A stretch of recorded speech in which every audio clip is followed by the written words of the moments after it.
Mexican-Japanese actress breaks barriers in new role. When Mika Kubo was a child, she would line up her toy animals on the stairs and pretend they were actors or the audience in a show.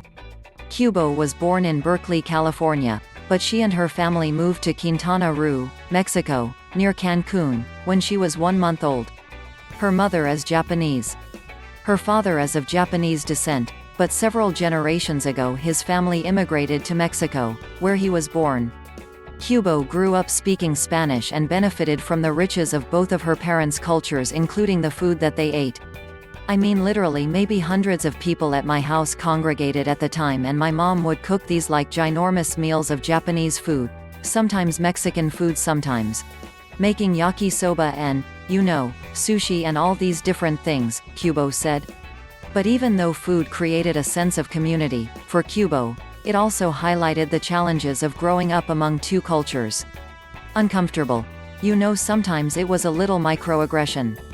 Sometimes it's just, with the pulling of the eyes, or with, a little song that was very racist at the time that, kids in the playground would say.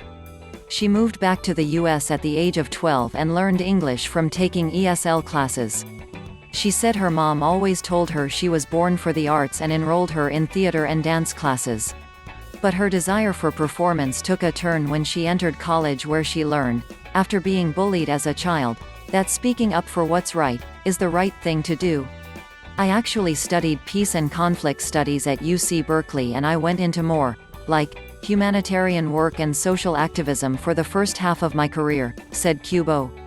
I found that, you don't have to be a huge name, don't have to be famous to start advocating. I think, if you see something, say something, she added. She eventually took that inner voice to build empathy and turned her childhood playtime dreams and effervescent personality into a blooming acting career.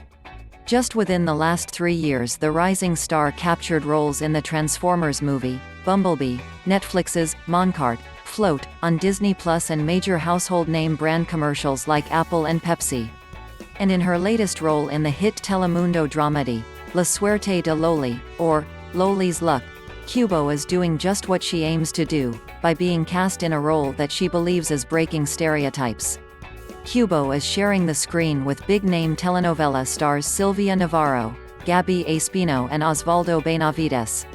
I grew up watching telenovelas. Like, that is honestly how I learned about love and betrayal and divorce and all the things, and so when this opportunity arose, I got cast for the pilot. Actually, something completely different, said Kubo with wide-eyed enthusiasm.